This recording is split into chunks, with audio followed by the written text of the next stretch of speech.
Well, I will see your construction and raise you a thunderstorm. That could be on my end here in a second. It's looking very foreboding, but it's perfect timing, as a matter of fact. A dark, cloudy sky, something wicked this way comes as we talk about last week's or this week's AEW Dynamite program on May the 4th. May the 4th be with you. You know, I did something wrong this week. Normally, because Raw comes first in the week, I watch Raw first and then nothing live, obviously. You can't fast forward. But I watch Raw first and then AEW, and I'm so at my wit's end by the time I finish with slogging through Raw that I'm afraid I don't give AEW the benefit of the doubt all the time. So I thought this week I will reverse it. I'll watch AEW and then Raw. And I picked the week to do that AEW presented potentially the worst television program that they have ever broadcast to an unsuspecting public. Can you remember one that had less redeeming quality? I'm sure there may have been one or two with less redeeming quality, because at least there was a segment or two on this show that I thought was productive and okay. 90 seconds of Wardlow and MJF is not worth 2 hours of my life. You're not wrong about that. All right. So at the very open of this thing, and by the way, somebody had the perfect, as several people did, had the perfect comment about the bing bang, walla walla bing bang, the Big Bang Theory. Ooh, ooh, bing bang, walla walla bing bang. They had the perfect statement about the Big Bang Theory. They said the difference between the Big Bang Theory and Always Sunny is a smart show about stupid people, and the Big Bang Theory is a stupid show about smart people. That's the best way to fucking look at it. So they're trying to keep the Big Bangers with a hot match at the start. They bring Adam Cole out, his big entrance, which now, unfortunately, is the best part of Adam's game. He's at color, and the qualifying match for the Owen Hart Invitational Tournament, Bobby Fish versus Jeff Hardy. O'Reilly in Fish's corner, Matt in Jeff's corner. So we've gotten to this point in 4 weeks? We have gone from Jeff Hardy making his debut in the reunion of the Hardy Boys to a month later, he's in a qualifying match to get into a tournament. Knox was the referee, so that's a bad sign. But honestly, we didn't need Knox to sabotage this match. I will say Adam Cole is well-spoken with bass in his voice on color. He sounds convincing. If you're not looking at him and you're not looking at his matches where he never actually wins anything, just listening to his voice doing color, you would still think that maybe he had credibility. It's amazing how that they can find the weakness in everybody they sign and accentuate that weakness as much as possible. Did you hear Roderick Strong has asked for his release multiple times this year, and they've turned him down? They got plans for him over there. It shouldn't be a surprise to anybody. His wife's over there. His best friends are over there. We all knew this was coming. But now, unfortunately, he's stuck between a rock and a hard place because I guess, I don't know. I mean, I had to yell at Roddy. Did I ever tell you a story of Roddy and the Midget? No, I have no idea what you're talking about. I had to yell at Roderick Strong on the phone one time. We were just in the process of Sinclair was just buying Ring of Honor. And we were about to go on television on 60-something television stations across the country that would blow away that fucking rotten HDNet audience that nobody saw. And we get a phone call. And Roderick Strong has just signed a contract to Ring of Honor to appear on our television. Said, well, there's something I shot a couple of years ago. Apparently, it's now going to air on some television network. I can't remember, some cable network. I said, what?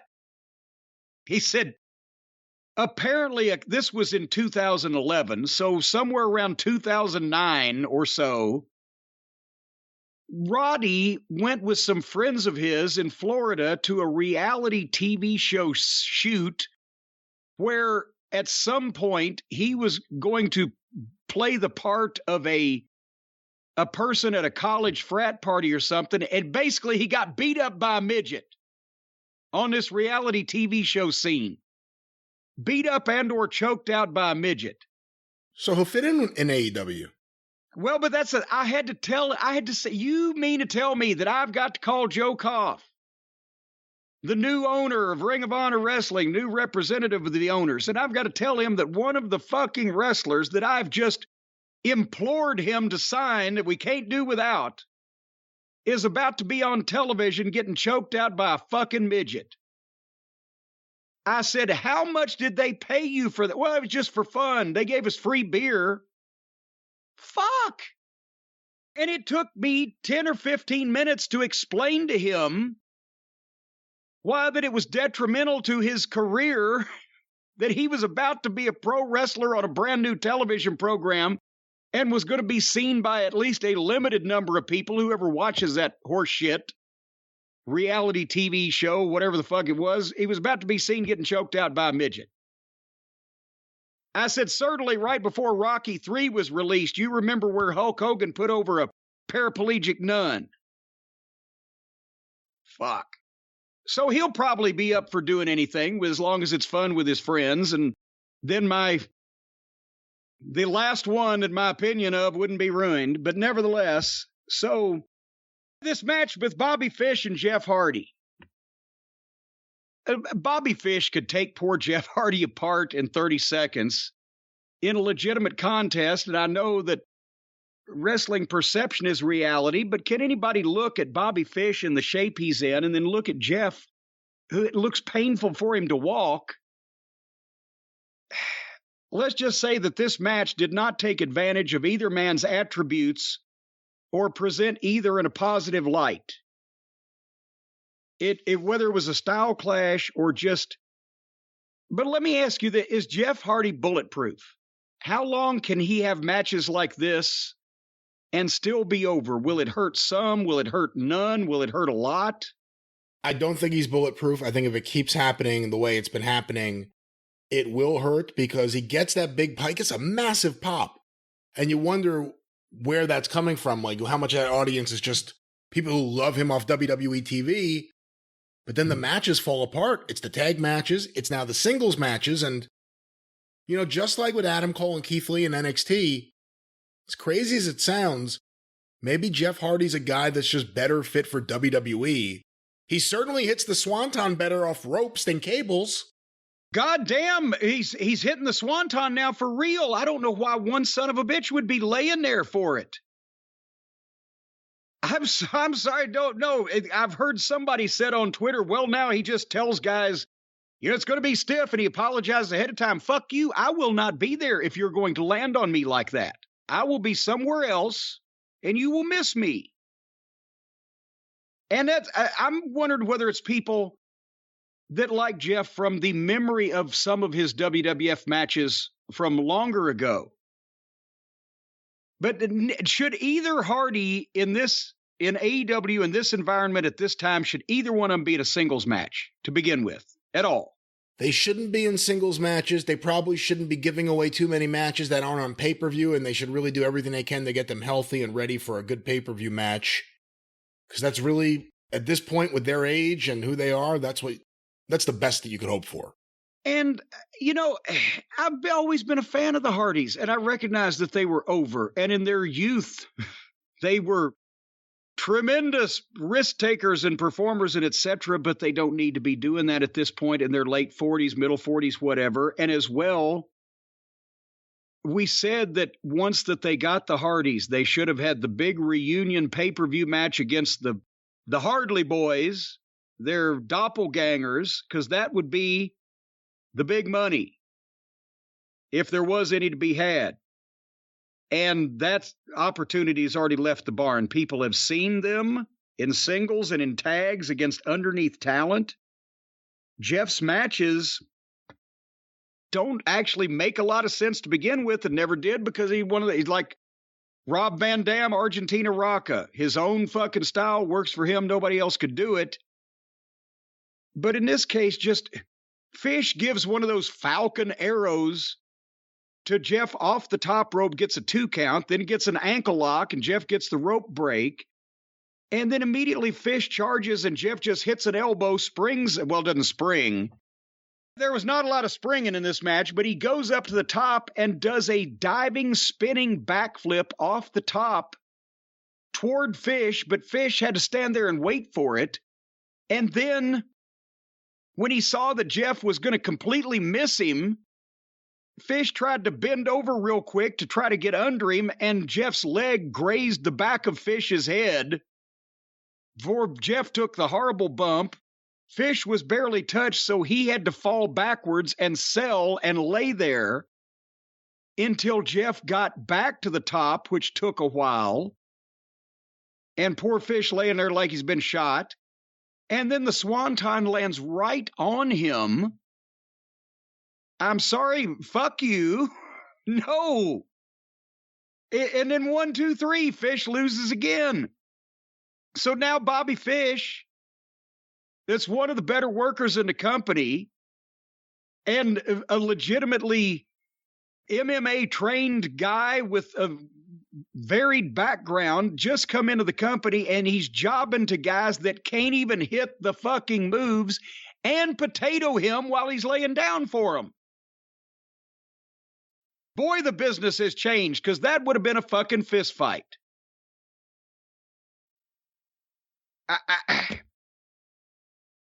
And then the Hardley boys do come to the ring for the face-off with the Hardy boys, and you could hear a fucking mouse pissing on cotton. The people didn't give a fuck. That horse has left the barn. And then finally Matt tries to get them to do the delete because they wasn't making any noise. They like delete. They were probably wishing they could have deleted what they'd just seen. But am I being biased, or was there not a massive groundswell of interest in the Hardys and the Hardleys? I don't think there was a lot of interest. I think also from the moment Adam Cole came out there, because of the way he's been used, I don't think it means as much. And I think there's a reason why this show started out so much lower than previous weeks in the ratings. And I think this was unappealing. And, whatever Jeff Hardy had that was special coming in, Jesus Christ, what the fuck are they doing? I think it's Jeff Hardy landing on someone up there. Jeff Hardy's being dropped from a helicopter on your roof as we speak. But whatever special he had coming in, it's gone. And whatever, they're going to still do the Bucks and the Hardy Boys, because those two teams have wanted that and wanted to do it. They wanted to do a big run on the Indies a few years ago when Matt Hardy went back to WWE, I believe. So they'll do it. But just like with the Hardy Boys, I've been telling you for a while, I think a lot of people are burned out on the Bucks. The Bucks have go-away heat with a lot of people in my eyes, and also a lot of people are just indifferent to them now, and I think you saw some of that here. Well, I'll tell you one thing. We've argued before on whether the Bucks were smart enough to know what they were doing when they bury people and do it anyway to get that accomplished, or whether they're just completely ignorant of wrestling.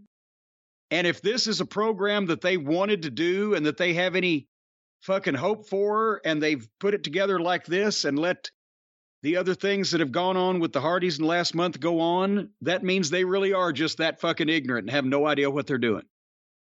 Because if they had any confidence in this, they wouldn't have started it out and put it together like this if they knew what they were doing. Anyway, they did a nice package on William Regal and the Blackpool Combat Club, with Regal doing the voiceover and him showing the guys how to rough people up. I'd like to see more of that and less of their fucking matches. And Regal's always good, but then they played Danielson's music, and for a second I'm like, yes, let's see some Danielson. But then there's more music, and here comes Yuta, and then there's more music, and here comes Moxley, and we got another goddamn 6-man tag team match. And they might as well just run last week's tape, because it's the same thing. The opponents are different. It's Butcher and Baker and Angelico. And this time, the Butcher jumps Moxley on the floor, and all the other guys jump each other, and the ref calls for the bell. And every week, it's the same fucking match, and they end up stomping the shit out of all the opponents and winning the match. And I'd just love to see Danielson in a singles match and an interview again so I could enjoy something instead of always having that fucking plumber latched onto him like a goddamn leech. As well as, did you see any redeeming value in this? What was different? I didn't have a big problem with it just because it was the same as it's been, and the crowd is super into it, and they seem to be getting Yuta over with that crowd because they're reacting to him. Again, all of that doesn't take away from the fact that this was incredibly counterproductive to the booking of Bryan Danielson, and I don't care if this is what he wanted to do, and this is what Regal wanted to do, or anything else. When you saw the direction they were going in, it blows my mind still that this is where they ended up going with Bryan Danielson, but it's also come out now that I guess Tony Khan has ordered Trios championships. Oh, boy. A Trios division. You got to figure that may be where, because we've seen them in 6-man tag matches the last month on TV. That may be where they're going. So they're going to have a 6-man title too. So everybody gets a belt. All right. Starks and Hobbs, speaking of belts, for the tag team title, Starks and Hobbs are in the back and they speak for 6 whole words on challenging the tag team champions, and in comes Jungle Boy with Dino Douche and Christian Cage, the world's highest paid manager now. And immediately Jungle Boy starts talking in the monotone, high-pitched, unconvincing voice that he has that takes me out of it. And then Dino Douche growls like a blithering simpleton. And for whatever reason, they will give Starks and Hobbs a tag team title shot at their AEW World Tag Team title if Jungle Boy first gets a shot at Ricky Starks' non-sanctioned, non-existent, not real FTW belt that we haven't heard or seen anything about in months except he wears it around. So Jungle Boy wants to win a belt that's not real, and if he does, then he will defend his real belt that he's got again. And again, let's remind ourselves that the World Tag Team Champions in AEW are the 6th top-rated tag team in the fucking company. They're behind FTR. They're behind the Hardleys. They're behind the Hardys. They're behind Starks and Hobbs. They're behind... Well, Santana and Ortiz are never a team anymore. They just get beaten singles. Swerve did a promo for a second. Then Keith Lee gave us a little lecture. And then Wardlow thankfully walked into the arena with security and handcuffed, and then he got unhandcuffed to have the match. Wardlow versus MJF's mystery opponent. They've dropped all these subtle hints that told us exactly who it was. And MJF and Spears come out, and they give the big intro to William Morrissey. So now he's gone from a member of Velvet Underground to being the head of a talent agency. I didn't realize that William Morrissey was still young enough. He's been a talent agent for what, since the 50s in Hollywood? So you go with William Morris and the Velvet Underground. Your mind doesn't go to the Smiths at all when you hear Morrissey. Smiths, Jones, whatever. So physically, to me, from the neck down, this guy looks great and he's 7 feet tall. Facially, he looks 50 years old and like a fucking Jiffy Lube employee. And I think that's because I've never seen this guy wrestle. Remember, we weren't watching the WWF when he and Enzo Amore were a thing for a while. And I've wondered why they would let a 7-footer go. Now I know. And this is my prediction, just so everybody knows. Wardlow is a star. He's the complete package. He's got the size, he's got the physique, he's a handsome man. He can move for that size, but he's also got the power. He's got body language. He pulls a lot of this shit off. He's got fucking oomph to him. He can show explosiveness. He's picking this up. He will be a star. William Morrissey is 7 feet tall and got a pretty good physique, but he is an indie guy, and that's where he's going to stay. He needs some work to compete at a high level in some of the mid-level promotions. His work is not necessarily anything to write home about. He's got kind of minor league personality, not a lot of charisma. Comes off to me as a guy you would see working on top in indie promotions, but he's not a major league star, and he's not going to be. That's my prediction. Wardlow is, William Morrissey is not. These are the differences. And somebody proved me wrong. Save this tape in 5 years. Let's go back and reflect. Having said that, I stand by what I said last week. These people don't want to see Wardlow sell, even for a guy that's bigger than he is. I think it's counterproductive. And also, Wardlow did a moonsault body block off the top rope. The reason for it was because he can, apparently, because Morrissey had to stand there and wait for it. And then Wardlow over-rotated and went over the top of Morrissey and pretty much landed on his feet and could have broken his leg or blown his knee, and then fell down over the top of him. But at least that being a surprise thing got the people back into it, because as long as Wardlow was looking good, they were chanting for him. They were into it.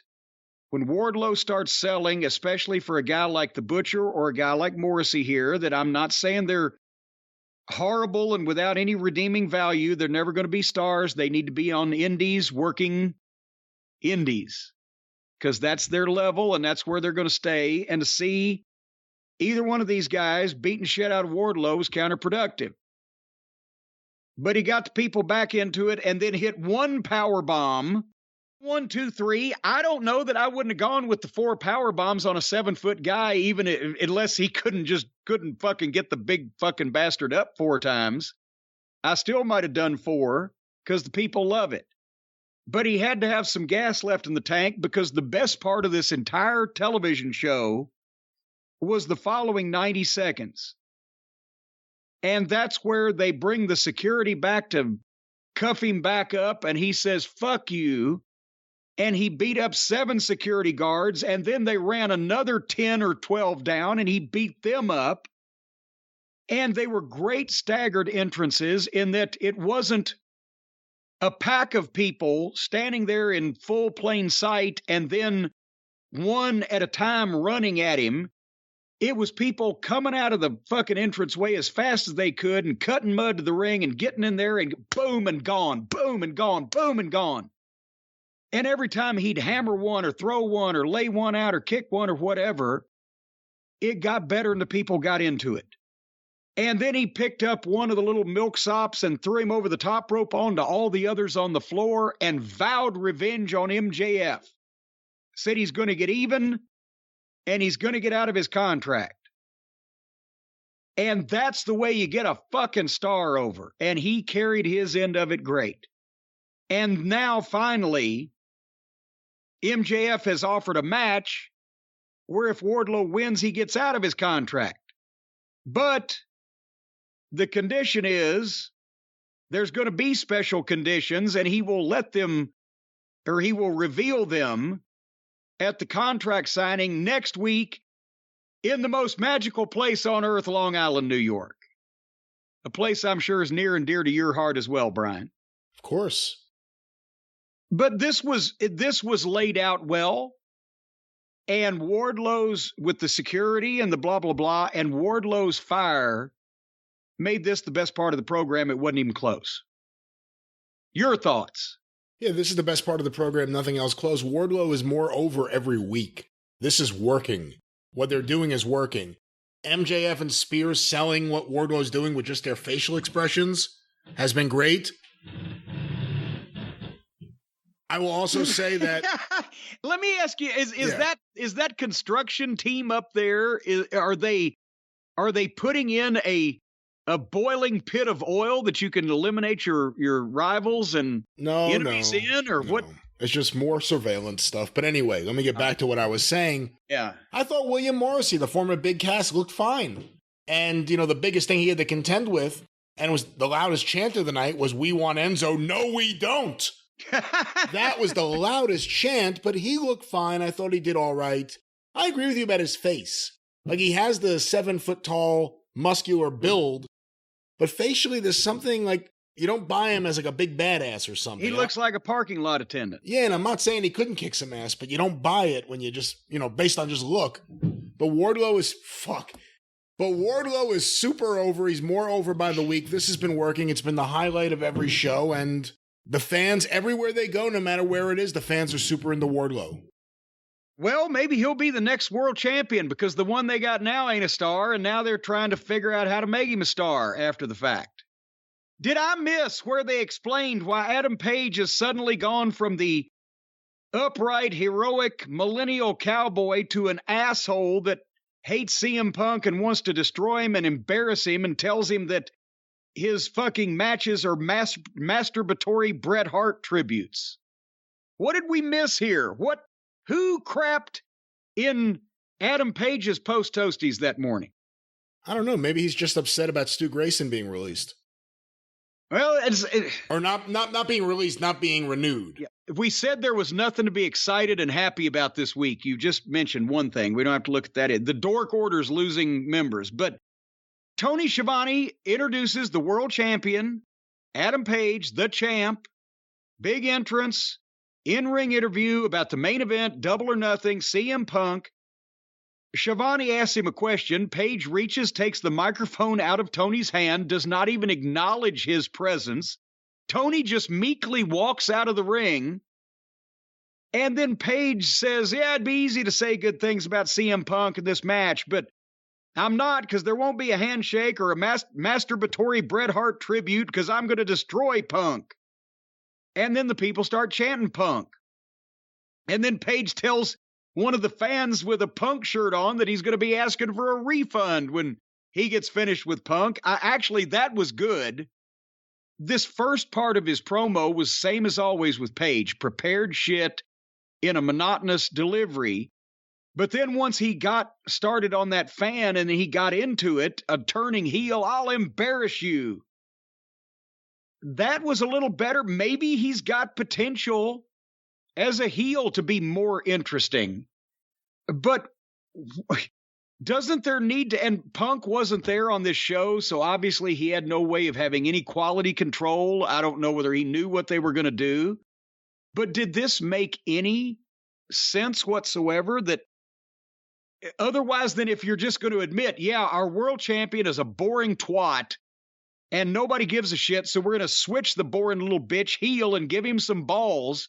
But we didn't have time for anything to happen for there to be a reason for it, so he's just going to come out and be an asshole straight out of nowhere. Is that what we just saw? There's nothing else we have seen, unless there was some provocation on YouTube. There was nothing else that we have seen that led us to have any idea that Adam Page will be turning heel, seemingly turning heel with this promo against CM Punk, who wasn't there. Seemingly? Jesus Christ, would the people start booing your babyface world champion and chanting for his opponent? I think that's more than seemingly, especially when he's calling them assholes and telling people that they're going to fucking hate their favorite wrestler by the time he gets finished with him.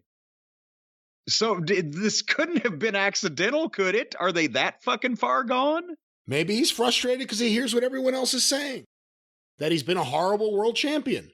Blame the booker. Yeah, if you're someone into match quality, maybe you like his stuff, but the AEW world title means less than half the other titles in the company right now. Plus that big 6-man tag team title coming up. If they put the 6-man tag title on the Blackpool Fight Club, it means more than the AEW World Championship right now. If you put it on Danielson and Moxley with an emerging Yuta with Regal, it means more than Page right now. Yeah. Well, but you don't disagree, I guess. Okay. I do not disagree. Anything would mean more. Again, that's why I'm pissed off. They had the best world champion in all of professional wrestling ready to go in December, Bryan Danielson. And they fucking shot themselves in the foot. So they've announced that Jay Lethal will be wrestling Friday on Rampage. By the way, this Friday, that's 5:30 Eastern time on Friday afternoon. Oh, shit. It's about to start. Yeah. Shit, that's right. It is. This is.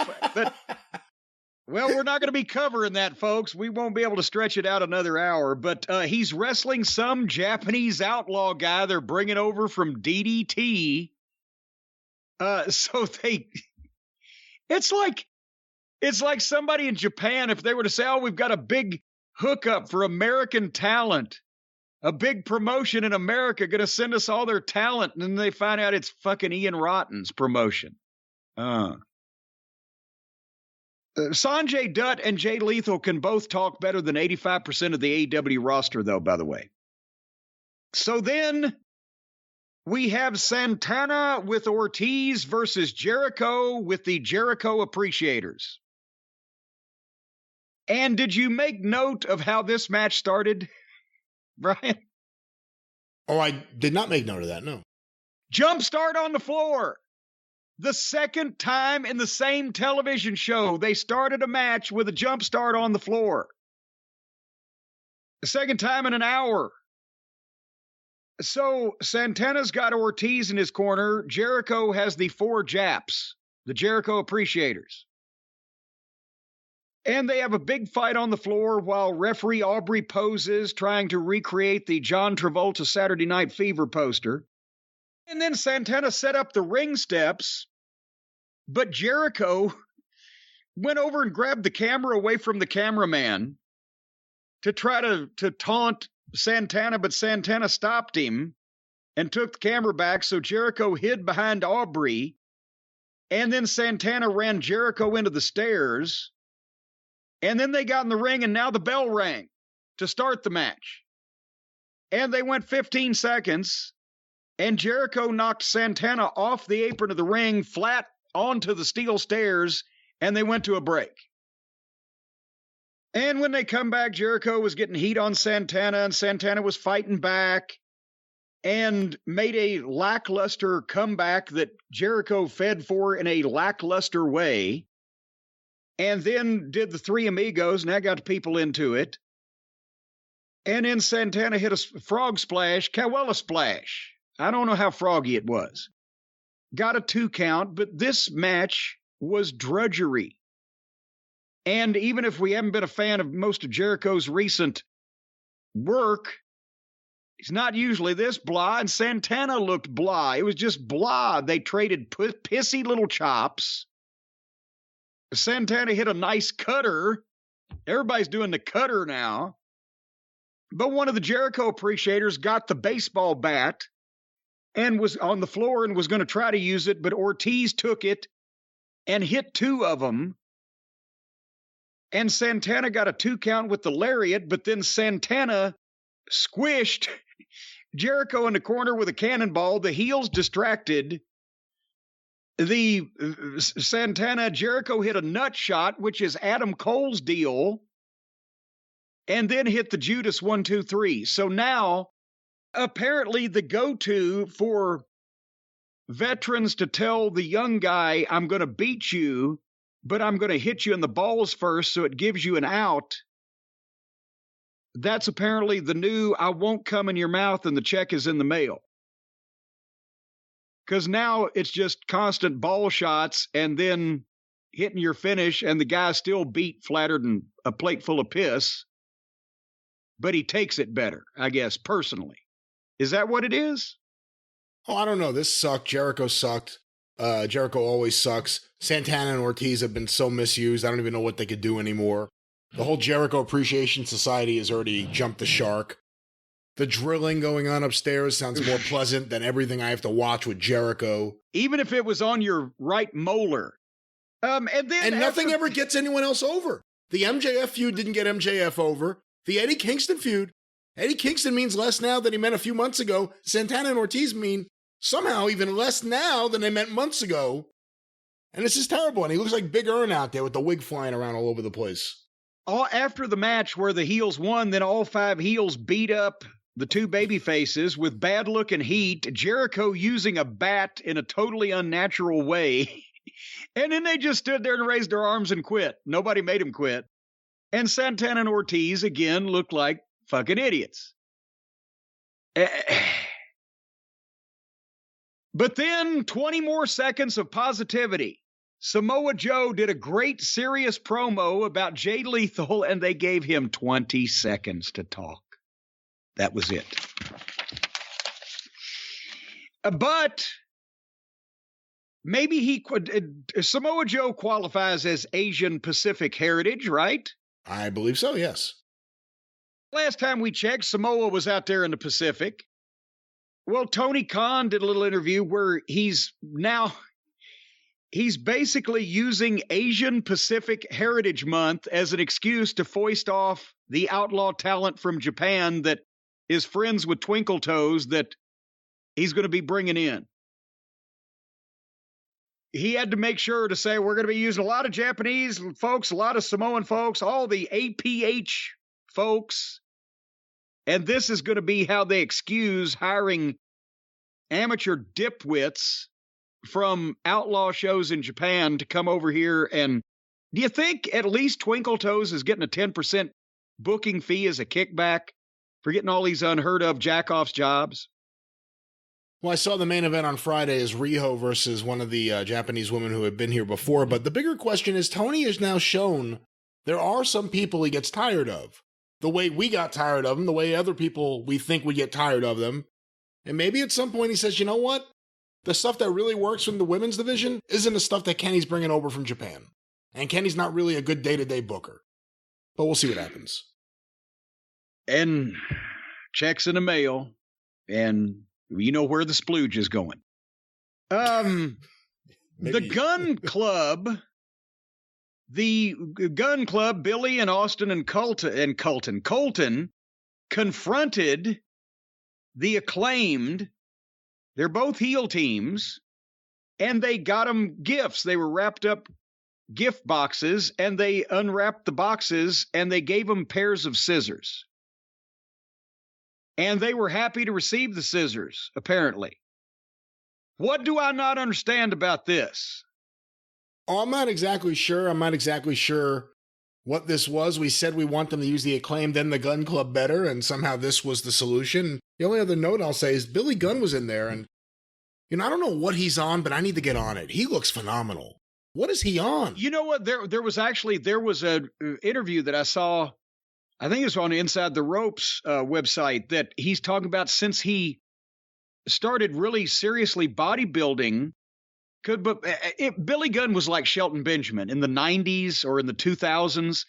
It was a fucking rib. Shelton never went to the gym, could eat anything, McDonald's, and he was in amazing cardio shape and had never gained an ounce.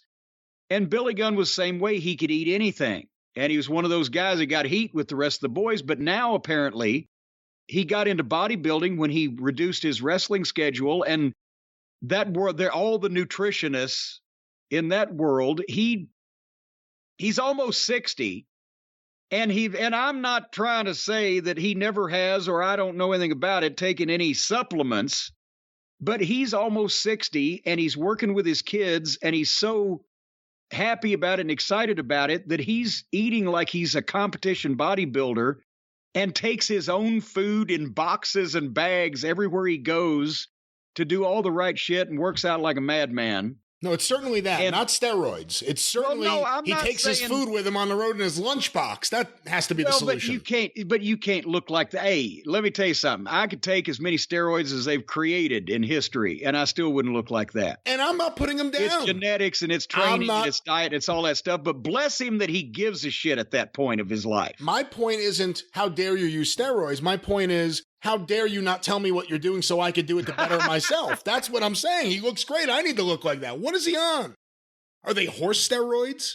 Are they monkey hormones? What are they? You've never seen a horse with abs. He's built like Secretariat. Look at his neck. It's all muscle. What the fuck? What is he on? I want to get some. I'll tell you what. He's the only person, Billy Gunn, I've told him this too. He can make you tap out with a handshake. It's like you're grabbing hold of a goddamn steel grappling hook. But anyway, I don't understand the scissors. I don't know what they were all happy about the scissors. They use that to cut open the shipments when they come in. Well, come on now. Keep a box cutter for that type of thing. There's got to be something to do with scissors and pop culture that I ain't getting. So speaking of things I didn't get, fuck me. They actually pitched to this. This was a clip from Dark. Remember, we've said if they wanted anybody to know what's going on YouTube, or even that there is a YouTube show, they ought to play clips back every once in a while on TBS, right? Or on the big network. Right. So this is the one they picked. This was the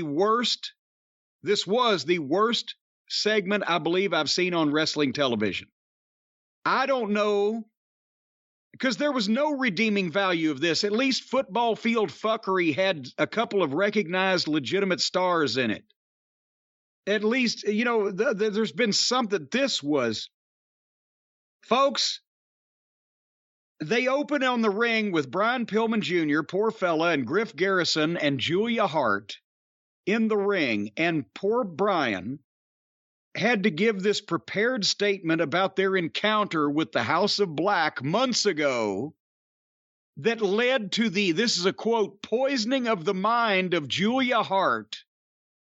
There's Julia Hart back there. She's a cute little thing. Looks like a cheerleader. I don't recall her being rotten.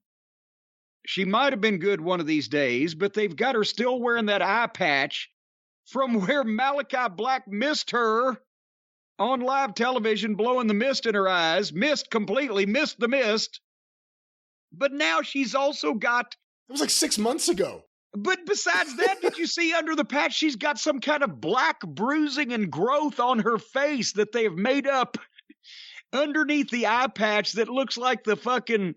If it was green, it would look like the shit that was crawling all over Stephen King and Creepshow. So it's given her some kind of infection that's turning her facial skin black.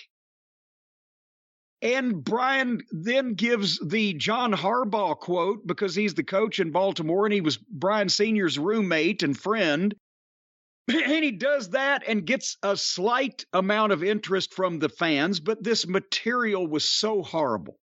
Nobody cared. And it's just anybody that would come up with this story should be sent away to prison or be forced to watch members of their family disemboweled in front of them. There's no punishment too heinous. Force them to watch this. Forced them to watch that punishment is too heinous. Nobody should have been forced to watch this. But to send this kid out to tell a story like this hokey bullshit that he knew that everybody knew was bullshit, and he ended up trying so hard that he started screaming and squeaking, trying to put all the passion he had into it to make up for the rotten creative and the fucking girl's rotted flesh. And then he calls out the House of Black and the lights go out for 30 or 45 seconds. And they try to do the big horror movie entrance. Nobody gives a shit again. And these guys get in there, and the baby faces that have this horrible grudge against them for 6 months ago and that they poisoned Julia's mind, they just stand there slack-jawed and dumbfounded while the heels do their whole entrance and put themselves in all the positions they're supposed to be in. And everybody stares at each other, standing there motionless.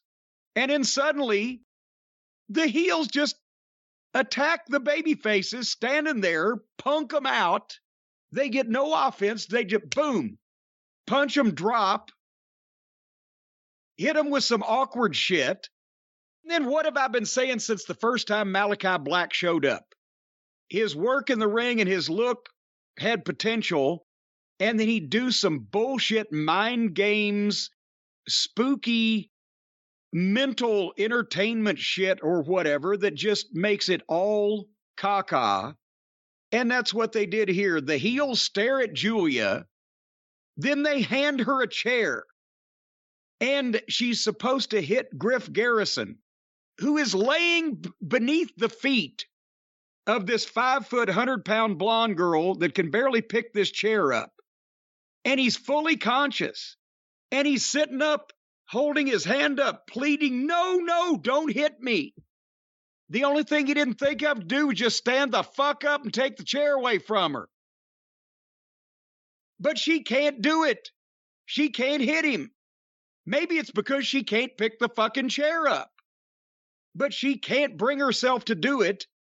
So Malachi grabs her, and this looked unsavory to say the least, because here's this big jacked up tattooed fucking freak with shit pierced in his face, manhandling this, except for the eye patch and the makeup, this polite blonde girl half his size, and he rips her eye patch off. And then here comes Pac and the Lucha Brothers out, running to save her, even though her friends and partners are right there doing fuck all of nothing. I wrote, what is fucking happening? So, in summation, and you can give me your thoughts, to me, Malachi Black, Brody King, and their little pal Buddy are officially the most embarrassingly fucking rotten heel pro wrestlers in the world. I never want to see Julia Hart again. This is phony as a football bat. Griff Garrison, to me, has always been a waste of fucking time. He looks like Pippi Longstocking. And I don't ever want to see Brian Pillman Jr. again. I was friends with his father and pulling for him for the past couple of years. And after seeing this, I don't ever want to see him again. That was the perfect way to squander anything positive Brian Pillman could have ever contributed to wrestling by putting him in this, along with his street urchin fucking manager Julia and his ineffective, feckless partner Griff and these three dumb shit fucking heels. Your thoughts? God damn. Let me start by just saying, I've been consistent. I've not been a fan of this stuff with the House of Black. It's different than Danielson, but you can make the same sort of argument with Malachi Black. When he came in, he was fresh, he was hot, the fans were into him. The fans completely turned on Cody. Whatever fans Cody had left completely turned because Malachi was so cool. Yeah. And then they put him in a trios, and now he means nothing. And he Well, no. Wait a minute. I must jump in. Before the partners, he started meaning nothing because he started doing the stupid mind game shit that looked phony and was inexplicable and nobody could figure it out. And it's become clear now what he likes and what he thinks wrestling is. And he doesn't want to do wrestling. This guy doesn't want to be a professional wrestler. This guy wants to be an actor. Because this is all performance. The spooky entrance, the music, the lights, the dress up. They play dress up. They're putting makeup on their face for this. And then the whole WWE draw it out. Take forever and draw it out. It's not a good idea to draw things out when no one cares.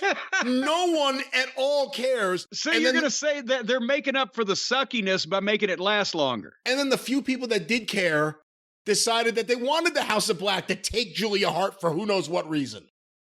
This is irredeemably bad. The House of Black is awful. Their segments are always awful. We don't need one part of the show that's the spiritual part of the show. I don't mean spiritual like religious. I mean like dark spirits have taken over the arena. Lights go on, they go off. Makeup, none of this. Get rid of all this. The guy can't even do the fucking mist. Whoa. He can't even do the fucking mist. The one thing, fucking Julia Hart's out there. He didn't even get her in the face. And we have to sit through all this shit. This is where Tony Khan needs to put his foot down. I know a lot of these guys want to do their own thing, and they all have ideas, and they're coming to AEW. Some guys are coming there for the idea that I could finally do the things I've wanted to do in WWE that Vince shot down. Some of these guys are idiots, and they don't get it at all, and it's bad. And I'm not saying they're not talented. Malachi Black should absolutely go do some spiritual, crazy, evil kickboxing movie. He'll be amazing.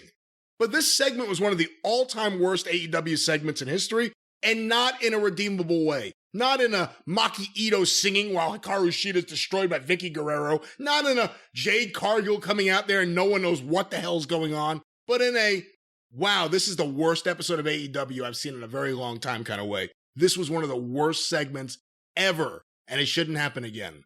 You brought up an interesting point.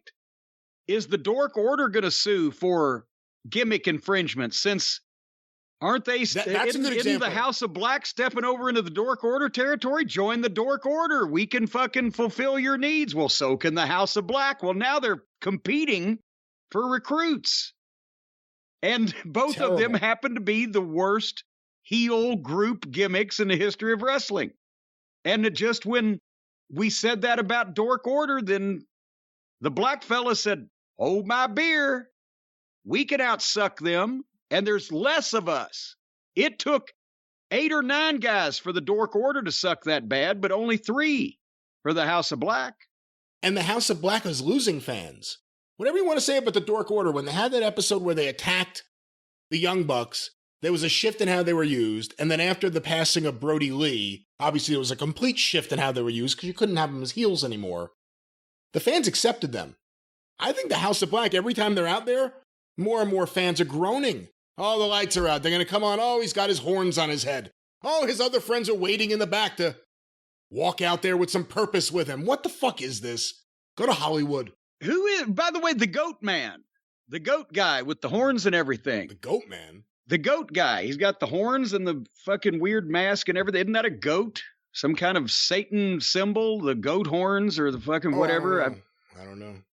Or apparently he's into animal husbandry. I don't know. Then we had a dream match up next. A dream match, they called it. I asked the question, whose dream? What kind of drugs and or fever sickness causes those dreams? Another qualifying match for the Owen Hart tournament. Dante Martin against Felix. This is a dream. Who said... Where have been the petitions screaming at the top of people's lungs? We got to see Dante Martin against Felix. It's 2 baby faces. They've never had any interaction. I don't know whether either guy has ever mentioned the other guy's name to come out of their lips, but it's a dream match just because they both do a bunch of gymnastics with no thought or logic behind it. So guess what they did, Brian? A bunch of gymnastics with no thought or logic behind it. I figured. They lock up, shove, series of ridiculous kung fu movie moves, and to break in 60 seconds. But I did notate that in this match, breaks would be welcome. They came back just observations, because I don't know what the fuck they were doing. Dante punches like a high school girl.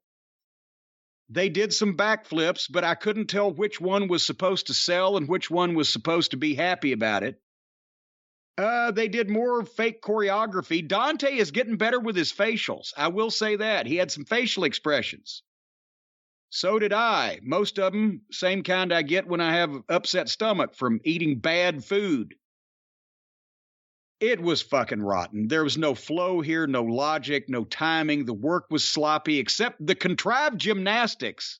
They can land perfectly, but a punch or a kick or a simple wrestling move looks like first day wrestling class. So then, my favorite spot, you got to know it. Did you watch this match or are you just humoring me? Did you see it? I did watch this match. I didn't watch it terribly closely because I'd lost a lot of interest in the show by this point, but I did watch it. But you know what had to be my favorite point in this match? What's that?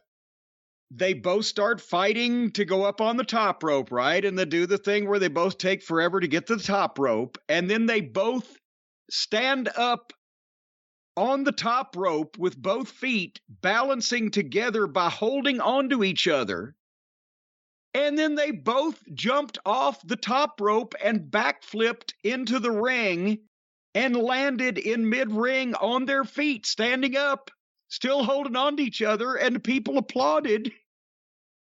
There was no move. That was amazing. Nobody did anything to the other guy. It was 2 guys that climbed up to the top rope, held each other, and worked together to do a backflip and land on their feet. And the people applauded. It was no wrestling. There was no move. There was no offense. Nobody hit anybody. It was just, they dropped all the pretense and said, we're just out here jacking off doing flips. Will you applaud a flip with no move? And they did. And then they did some more flips and Felix won. And just at that point, I said, I have cheeseburgers waiting because that was my gift to myself for getting through Raw and AEW. And I have to keep moving, and I don't want to see any more of this. But then Sting and Darby Allin pop up on the screen. And I said, before I turn it off, because there's about 20 minutes left in this fucking show, I will see what's going on here. And Darby is facing Jeff Hardy in a singles match. On pay-per-view? No. In the first round of the tournament on free television. Jeff Hardy versus Darby Allin. They might have got somebody's money for that. Not after they saw it once, but the first time. But we don't have to worry about that because Darby did a promo about the match. And in that monotone, boring voice where he sounds like a hypnosis victim, he said it was going to be a real special night. And then Sting reinforced that for 10 seconds. He didn't howl. He didn't beat his chest. He didn't say it's showtime. He has now adopted Darby Allin's promo style, which is act like you're talking in your sleep and say nothing. So now instead of Sting bringing Darby up, Darby's bringing Sting down. Does this motherfucker talk like this in real life? And if he does, can anybody hear him? And why would anybody listen to him? And is it possible that is he got iron poor blood? Does he need a goddamn vitamin? Is he got, what do they call it? What did Mr. Hughes have? Narcolepsy. When you just go to sleep at random times? Is that what Darby Allin's problem is? Or is he just a really boring motherfucker with nothing to say? Because I'm starting to wonder. Yeah, he may just have nothing to say. So I'm fucking done. I quit. They had a girls match. I don't care. I don't know what else they did. I don't care. I couldn't make it through 2 hours of this.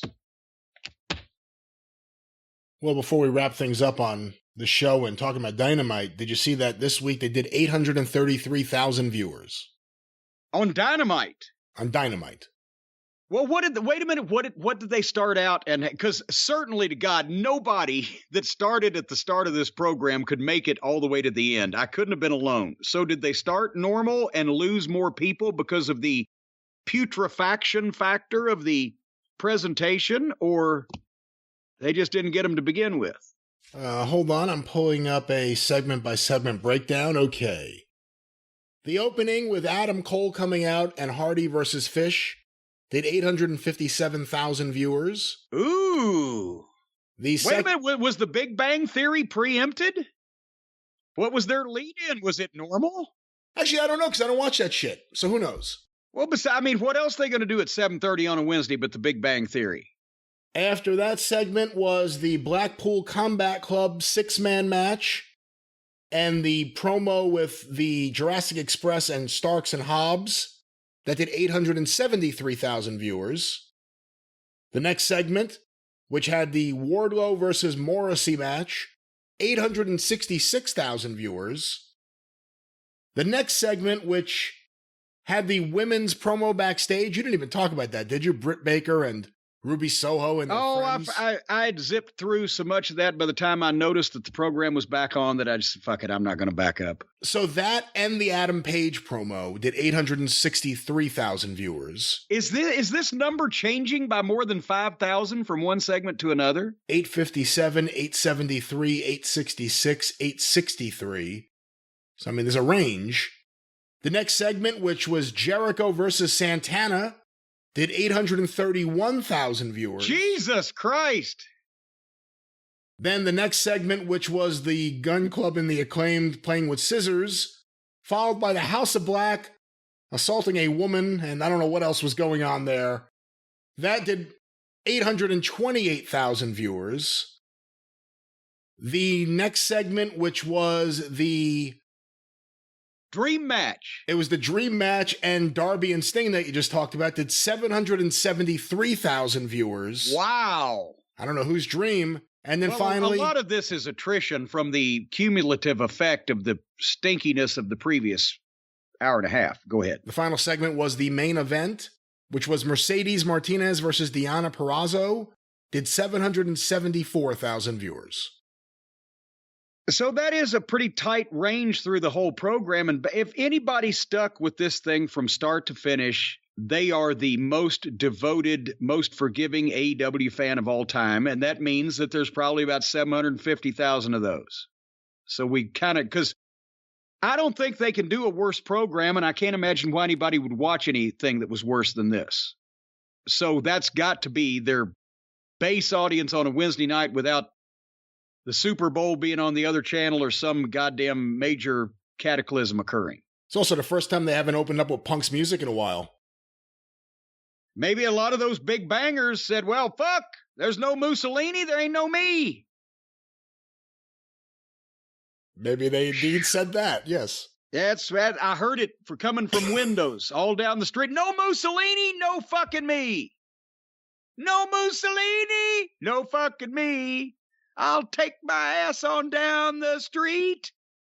Let me ask you this. Memphis Wrestling, because that's probably the best comparison to modern wrestling because they have a live format and it's more than an hour. Yes. How many of those episodes ended? I mean, I don't know how much of this you'd be privy to. I'm assuming you are. How many of those episodes ended in Lawler or Jarrett, maybe even Dundee just said, boy, that episode sucks.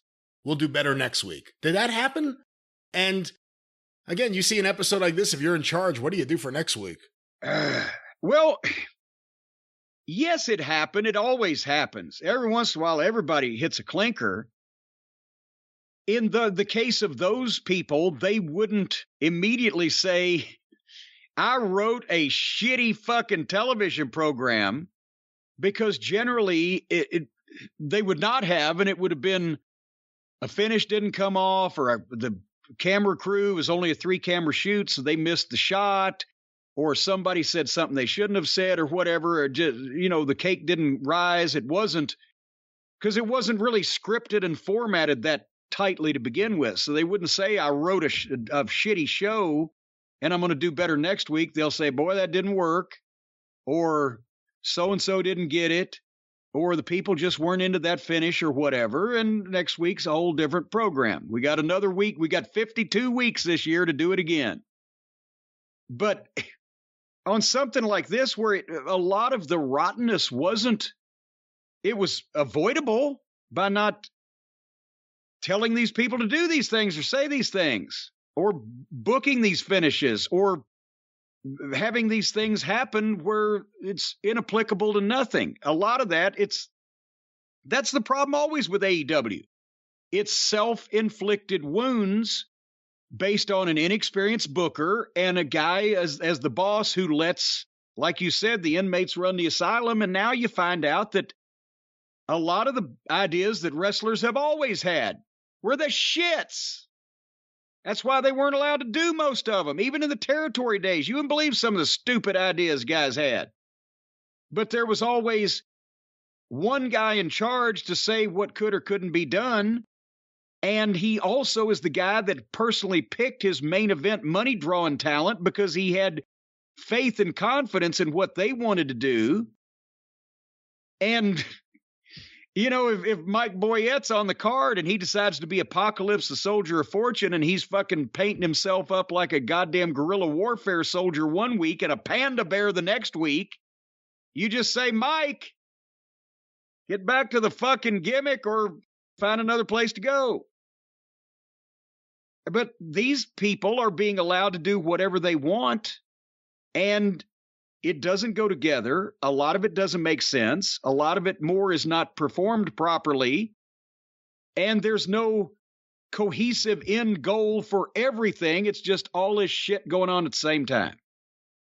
So nobody in the territory days of wrestling would have written a 2-hour television program where almost nothing was productive to the end goal of your business, which is whatever your big match or next pay-per-view is, or whatever the case that you're trying to sell. They managed to do this here. So this is uncharted water, to answer your question, young Brian. It's never happened before. Because, I mean, something like this could happen in any business. If you put a cab driver in charge of NASA, if you put me in charge of the heart surgery wing at the Mayo Clinic, a lot of shit will take place when you have somebody in charge of something that has absolutely no experience, knowledge, or idea what they're doing. If you Brian, how many times you've flown in an airplane in your life? Oh, I couldn't even count. How many times have you watched movies and TV shows where people are flying airplanes? Even more than that. A great number. Okay. If you go down to LaGuardia and you get in the cockpit, you know how to start her up and take her off? No, and I would certainly not go to LaGuardia if I could avoid it. Okay, any airport, wise ass. No, I do not know how to Of fly. course you don't. Because watching it and riding along for the ride is a whole lot different than running the thing or flying the thing. There's a lot of head holders, but there ain't that many dog fuckers. Words to the wise. As a matter of fact, I want everybody to send that out on Twitter. That is your word of wisdom for the day as we close up the Jim Cornette experience. There's a lot of head holders out there, but there ain't a lot of dog fuckers, and they're the ones that make the world go round. You probably shouldn't tweet that out, ladies and gentlemen. Probably a bad idea.